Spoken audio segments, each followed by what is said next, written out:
بسم الله الرحمن الرحيم.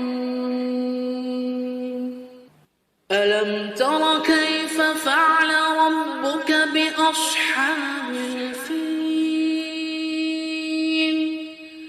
ألم يجعل كيدهم في تضليل